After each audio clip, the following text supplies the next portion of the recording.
Muri episode ya mbere y'ubuzima bufite intego twavuze ku buzima bufite impamvu. Ko hari abantu bahinduye isi icyo ari cyo atari ukubera ko bari ibihangange, ahubwo ari uko bahisemo kubaho ku mpamvu. Ko bari abantu nk'abandi bafite intege nke n'imibabaro nk'iyacu, ariko icyabatandukanije n'abandi akaba ari icyemezo bafashe cyo kutemera kubaho gusa, ahubwo bakabaho bafite impamvu, bafite icyerekezo. Uko babayeho byerekanye ko ubuzima bufite intego bushobora guhindura amateka.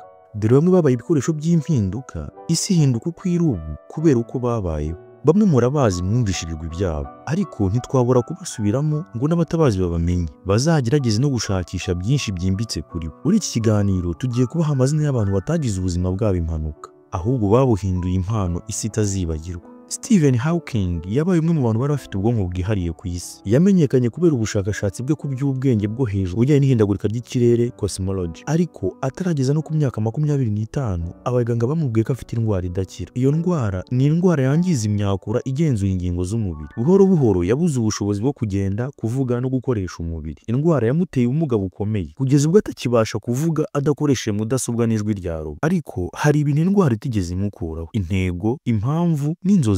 Yabaye ikimenyetso cy'uko umubiri ushobora kunanirwa, ariko ibitekerezo bigakomeza kubohoka. Yigishije isi ko kutagira imbaraga mu mubiri bitabuza umuntu kugira ingufu mu bitekerezo. Yigaga uko isi ikora, uko isanzure ritera imbere n'icyo ubuzima bushatse kuvuga. Ibyo yanditse byahinduka isi yose yabonaga isanzure n'ubuzima muri rusange.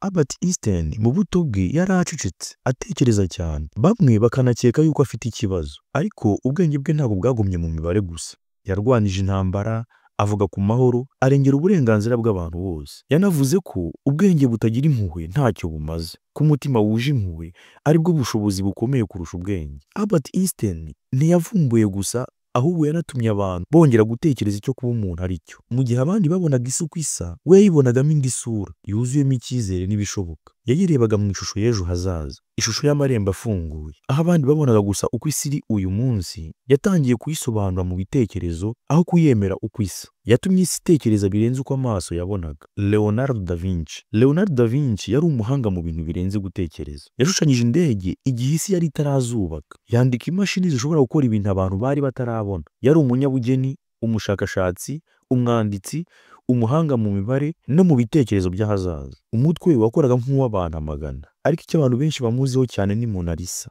ifoto y'umugore ufite isura ituje itangaje. Yakomeje kugora benshi kuyisobanura kugeza n'uyu munsi, kuko yuzuyemo ibanga rigera kimwe mu bihangano bitavugwaho rumwe ibihe byose. Mona Lisa si isura gusa, ni urugendo rwo kwibaza icyo umuntu atekereza iyo acecetse. Ni igihangano cyuje ibanga n'ubuhanga bwihishe inyuma y'udushya duto tudasanzwe. Leonardo yayikoze mu gihe cy'imyaka irenga 4. Ubwitonzi bwe bwatumye ishusho iba iy'ukuri ku kigero kitashobokaga ku gihe cye. Mona Lisa ni ishusho y'ibanga ritazigera risobanuka, kuko buri wese ayireberamo ikimubamo. Nikola Tesla yari umuntu udafite byinshi, nta bushobozi, nta mateka y'ubutunzi, nta mugisha w'amazina akomeye, ariko yari afite igitekerezo. Iki gitekerezo cyabyaye amashanyarazi agezweho, ibikoresho byinshi by'ikoranabuhanga ndetse n'ibitekerezo by'itumanaho ry'ahazaza mbere y'uko abandi babitekereza. Yari wenyine, yibera mu bwigunge, ariko igitekerezo cye cyafashije isi gukura kugeza ubu. Galileo Galilei, aho abandi bemeraga ibyo babwiwe n'amadini cyangwa imigenzo, Galileo yahisemo gushishoza. Yakoresheje telescope bwa mbere kugira ngo yitegereze ikirere, asanga isi izenguruka izuba, bitandukanye n'uko abantu bizeraga ko izuba rizenguruka isi. Ibyo byamuzaniye ibibazo bikomeye n'ibihano,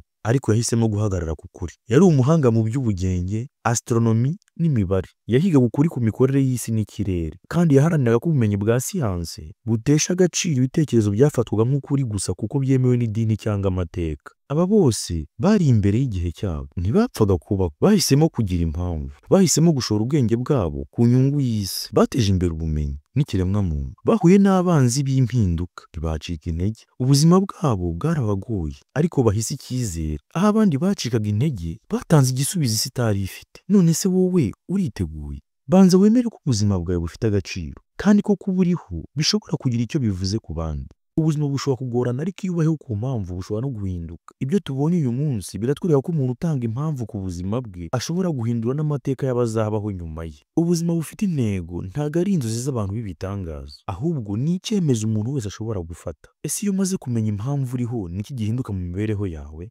Ariko se kuryoherwa n'ubuzima byo bivuze iki? Nibyo tuzaganiraho muri episode y'ubutaha. Ntituzagaruka ku mateka gusa, tuzajya no ku buryo ubuzima bushobora kuba isoko y'ibyishimo, umutuzo n'icyerekezo. Ntuzacikwe. Niba uri kumva ko ibi biganiro bikugirira akamaro, kanda like, sangiza abandi iyi episode, andika igitekerezo cyawe muri comment. Turacyari kumwe muri uru rugendo. Ntuzabeho gusa, baho ku mpamvu.